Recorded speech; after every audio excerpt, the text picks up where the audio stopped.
శ్రీమాత్రే నమ. జయ గురు దత్తాత్రేయ నమ.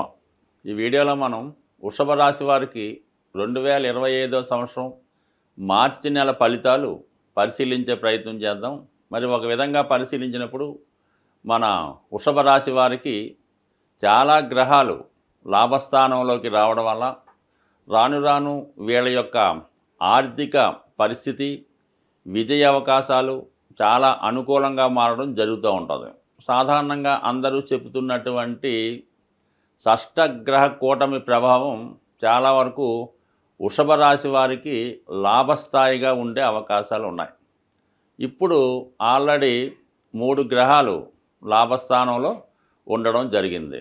దానికన్నా ఇంకా ఎక్కువ ఫలితాన్ని ఇచ్చే గ్రహం ఏంటంటే మరి వృషభ రాశి అందే సంచరిస్తున్నటువంటి గురుగ్రహం జాతకుడికి చాలా బలాన్ని, విజయ అవకాశాలని, ఆత్మధైర్యాన్ని ఇవ్వడం జరుగుతూ ఉంటుంది. అంటే గతంలో కన్నా జాతకుడు ఎక్కువగా మంచి కార్యక్రమాల్లో పాల్గొనడం జరుగుతుంది.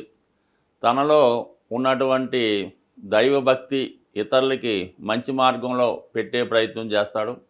సంతానం యొక్క అభివృద్ధి మీకు ఆనందదాయకంగా ఉంటుంది. అంటే ముఖ్యంగా ఈ సమయంలో మీరు వ్యక్తిగతంగా సంతానం కొరకు ప్రయత్నం చేసినా, లేదా మీరు వివాహం కాని వారైతే వివాహం కొరకు ప్రయత్నం చేసినా, లేదు ఏదన్నా దూరంగా ఉన్నటువంటి పుణ్యక్షేత్రాన్ని దర్శిద్దామన్నా, విదేశ ప్రయత్నాలు ప్రారంభిద్దామన్నా కంపల్సరీగా ఈ సమయంలో మీకు గురుగ్రహ అనుగ్రహంతో జరిగే అవకాశం ఉంది. అయితే దానికి 11వ స్థానంలో ఉన్నటువంటి గ్రహాలు కూడా చాలా వరకు సహకరించడం జరుగుతూ ఉంటుంది. అంటే ముఖ్యంగా ధన పంచమాధిపతిగా ఉన్నటువంటి బుధుడు లాభస్థాన సంచారంలో నీచభంగ రాజయోగంలో ఉండడం వల్ల విద్యా సంబంధించిన విషయాల్లో ఉన్నత విద్య కొరకు దూర ప్రాంతం వెళ్దాం అనుకున్న వారికి ప్రయత్నం జరుగుతుంది.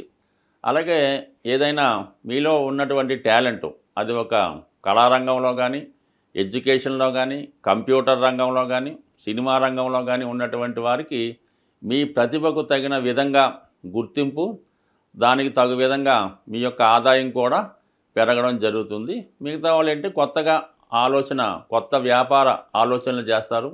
షేర్ మార్కెట్, స్పెక్యులేషన్ వాటిలో కొంతవరకు కలిసి వచ్చే అవకాశం ఉంది. బట్ ఏదైనా జాగ్రత్తగా నిర్ణయాలు తీసుకుంటే మీ యొక్క జ్ఞానాన్ని బట్టి, మీ యొక్క సామర్థ్యాన్ని బట్టి చాలా వరకు ఈజీగా ధనం సంపాదించే అవకాశం ఉంది. మొత్తం మీద ధన పంచమాధిపతి లాభస్థితి ఈ రాశి వారికి అనుకూలించడం జరుగుతూ ఉంటుంది.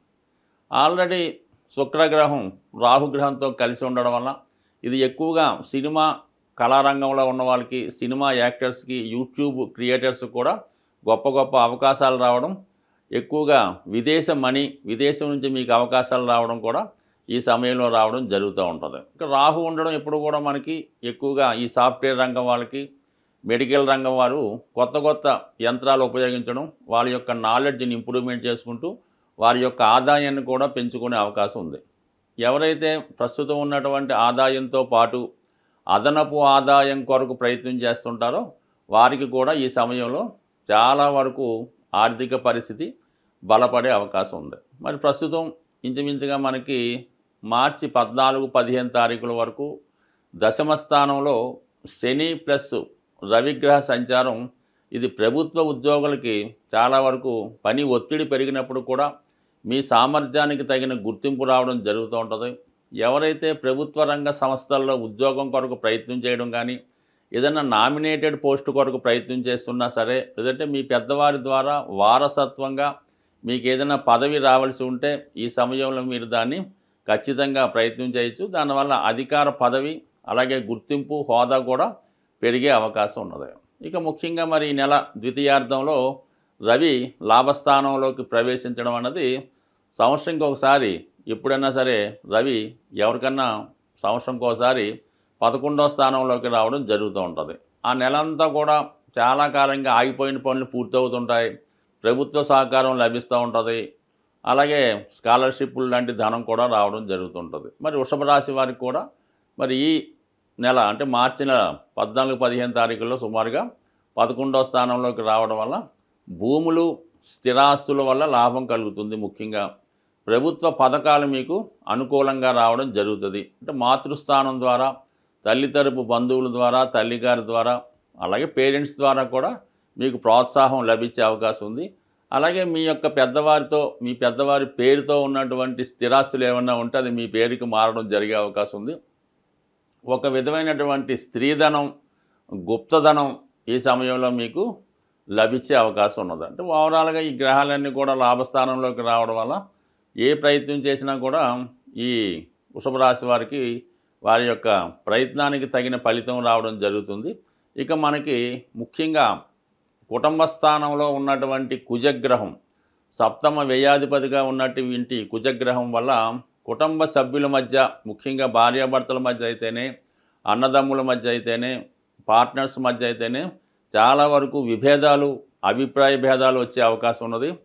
అధిక మొత్తంలో ధనం ఒకేసారి మీ కుటుంబానికి రావడం వల్ల, ఒకేసారి అధిక ధనం లాభంగా మీకు రావడం వల్ల ఆ ధనాన్ని పంచుకునే విషయంలో కానీ, దాన్ని ఏ విధంగా ఏం చేయలేని విషయంలో చాలా వరకు ఈ గొడవలు, ఇబ్బందులు జరిగే అవకాశం ఉంది కుటుంబంలో. ఇది చాలా వరకు మనస్పర్ధలకి, కుటుంబం స్ప్లిట్ అవడానికి, మీ కుటుంబంలో ఒకరు దూరంగా వెళ్ళడానికి కూడా ఈ కుజుని యొక్క స్థితి కారణమవుతోంది. కాబట్టి సాధ్యమైనంత వరకు ఏదైనా ఈ ఆర్థిక విషయాల్లో, ఈ కుటుంబ విషయాల్లో, ముఖ్యంగా ధనం, స్థిరాస్తి పంచుకునే విషయంలో చాలా సామరస్య ధోరణిలో పంచుకుంటే మంచిది తప్ప ఇప్పుడు వచ్చినటువంటి ఈ విభేదాలు జీవితాంతం ఉండే అవకాశం ఉంది. కాబట్టి ధనం అది వచ్చినప్పుడు కూడా అది పంచుకునే విషయంలో చాలా విభేదాలు రాకుండా జాగ్రత్త పడితే మంచిది.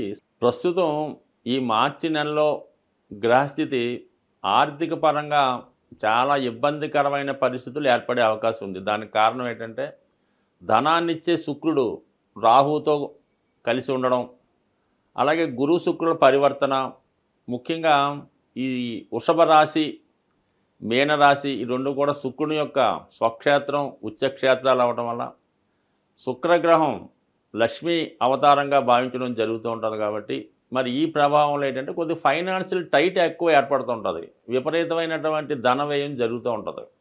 దీని నుంచి బయటపడాలంటే ప్రతి ఒక్కరికి కూడా ధనం అవసరం. కాబట్టి కొద్దిపాటి రెమెడీ అమ్మవారికి చేయడం వల్ల చాలా వరకు మీరు ఆర్థిక పరమైనటువంటి సమస్యల నుంచి బయటపడతారు. ముఖ్యంగా స్త్రీలకి ఈ సమయంలో ఎక్కువ అనారోగ్య సమస్యలు, నిందలు వచ్చే అవకాశం ఉంది. కాబట్టి వాటి నుంచి బయటపడాలన్నా మీరు ఇంచుమించుగా ఈ నెలలో వచ్చినటువంటి ప్రతి శుక్రవారం కూడా అమ్మవారికి స్వచ్ఛమైనటువంటి ఆవు నెయ్యితో దీపాన్ని వెలిగించడం, అమ్మవారికి నైవేద్యంగా తేనె లేదా దానిమ్మ ఫలాన్ని నైవేద్యంగా పెట్టడం వల్ల మీ యొక్క సమస్యలు చాలా వరకు బయటపడే అవకాశం ఉంది. ఇది అవకాశం లేని వారు ఏం చేస్తారంటే ఏదైనా ఒక అమ్మవారి దేవాలయంలో సుమారుగా ఒక 12 తమలపాకులతో ఎటువంటి మచ్చలు లేకుండా మంచి రెడ్ కలర్లో ఉన్నటువంటి దానిమ్మ ఫలాన్ని ఆ టెంపుల్లో అమ్మవారికి ఇవ్వడం వల్ల చాలా వరకు మీకు ఆర్థిక పరమైనటువంటి సమస్యలు తొలగే అవకాశం ఉంది. ఇంకా అవకాశం ఉన్నవాళ్ళు మీ గృహంలోనే అమ్మవారు, లక్ష్మీ అమ్మవారికి ఎరుపు రంగు పూలతో అలంకరించి మరి ఆవు పాలు కొద్దిగా పంచదార వేసి నైవేద్యం పెట్టి, మీకు కుదిరితే లక్ష్మీ స్తోత్రాన్ని కానీ కనకదార స్తోత్రాన్ని కానీ పారాయణ చేసి మీరు పెట్టినటువంటి నైవేద్యాన్ని మీరు మాత్రమే, మీ కుటుంబ సభ్యులు మాత్రమే స్వీకరించడం వల్ల కూడా లక్ష్మీ అమ్మవారి అనుగ్రహం తప్పకుండా మీకు రావడం జరుగుతుంది. ఇంకా ముఖ్యమైన విషయం ఏంటంటే మీరు ఏదైనా ఈ లక్ష్మీ అమ్మవారిని పూజ చేసినప్పుడు లక్ష్మీ స్తోత్రాన్ని కానీ కనకదార స్తోత్రాన్ని కానీ శ్రీ సూక్తాన్ని కానీ పారాయణ చేసినప్పుడు కంపల్సరిగా విష్ణు సహస్రనామాన్ని కూడా మీరు పారాయణ చేయవలసి ఉంటుంది. అంత చేయలేని వారు కనీసం శ్రద్ధగా వినడం వల్ల కూడా మీకు అమ్మవారి అనుగ్రహం తప్పగా లభించే అవకాశం ఉంది. కేవలం మీరు విష్ణుమూర్తిని, వెంకటేశ్వర స్వామి రూపంలో ఉన్నటువంటి విష్ణుమూర్తిని ప్రార్థిస్తేనే లక్ష్మీ అమ్మవారి యొక్క అనుగ్రహం, తద్వారా శుక్రగ్రహ అనుగ్రహం మీకు లభిస్తుంది. కానీ కేవలం లక్ష్మీ అమ్మవారిని ప్రార్థించినంత మాత్రాన మీకు ఎన్ని సంవత్సరాలు ప్రార్థించినా కూడా ఆ ఫలితం వచ్చే అవకాశం లేదు. కాబట్టి మరి సూక్ష్మంలో మోక్షం ఏంటంటే విష్ణు సహస్రనామంతో కలిపి చదవడం వల్ల మీకు సంపూర్ణ ఐశ్వర్యం, దాంతో ఆరోగ్యం కలిగే అవకాశం ఉంటుంది. స్వస్తి.